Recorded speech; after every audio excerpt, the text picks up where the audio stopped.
Melania Trump flew separately to join President Trump for a long Easter weekend at Mar-a-Lago, getting the chance for some quality family time, while also contributing to her husband's growing taxpayer-paid travel tab.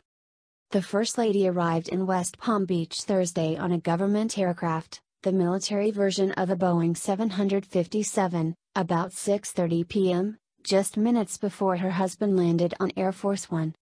Vice President Mike Pence took the same plane Melania used to a conference in Munich earlier this year. The First Lady lives at Trump Tower with her and the president's son, Barron, whose private school in New York is off this week for spring break.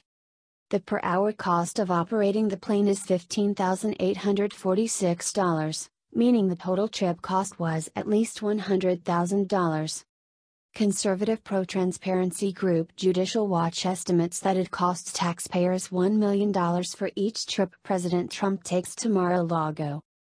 Another available figure is the $3.6 million it cost President Obama to take a single trip to Chicago and Palm Beach while in office.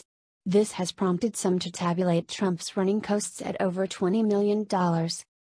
Tom Fitton, president of the group, sued to gain access to Obama-era travel documents, said Trump should be cognizant of the costs borne by taxpayers. But Fitton said Obama took more egregious trips, practically using Air Force One for touring every golf course in America. She is staying in New York to be close to her son. Should she be punished? Should the Trump family be punished by not being able to travel where the president is going to be on a holiday like Easter? Fitton asked. The Air Force makes additional outlays each time the president travels aboard Air Force One. The price is $142,380 per hour, or about $332,173 to fly from Joint Base Andrews. According to the New York Times, the president has spent 22 days at Mar-a-Lago during his presidency, which hit its 85th day Friday. He has spent 27 days, or nearly a third of his time in office, visiting a Trump property.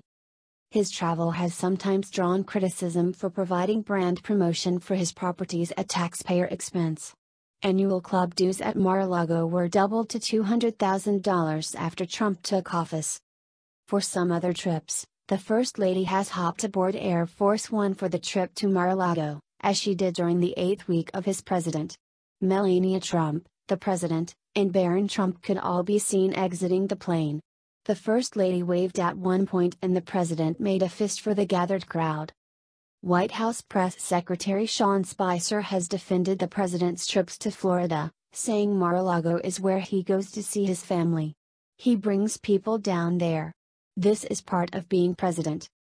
I can't think of anything like this that we've seen at any time in the modern era, George Washington Law School professor Steve Schooner told NBC News for a story on the president's travel.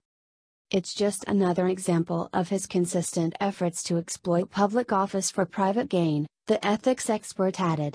He's using his official office and the fact that people have to travel with him, meet him, and follow him to promote his commercial enterprise, in this case his privately owned club. The government has yet to release Secret Service or Air Force data that would provide the precise costs of Trump's travel to Mar-a-Lago. There might be ways to cut on costs. It wasn't immediately clear why the First Lady had to take a large 757 type aircraft for the trip. She would most likely be accompanied by a team of Secret Service agents who look after her and Barron. Although President Trump is the first officeholder to own a fleet of aircraft, it is unlikely the Secret Service would consent to using private transportation even if the president offered to use one of his Sikorsky helicopters or one of his own custom jets to transport the First Lady to Washington so that the two could travel together. There are times when even the president has taken a smaller aircraft, such as the time President Obama and First Lady Michelle Obama took a smaller jet to New York for a date night that included a show.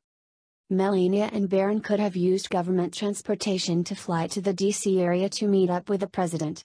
But the president's 4:44 p.m. Thursday departure time might have required Barron to leave school early to make the flight.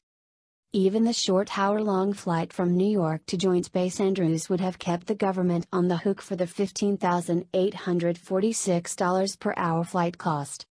The first family's decision to take two government jets to Mar-a-Lago for Easter comes as Eric Trump's trip to Great Britain Ireland racked up additional taxpayer costs.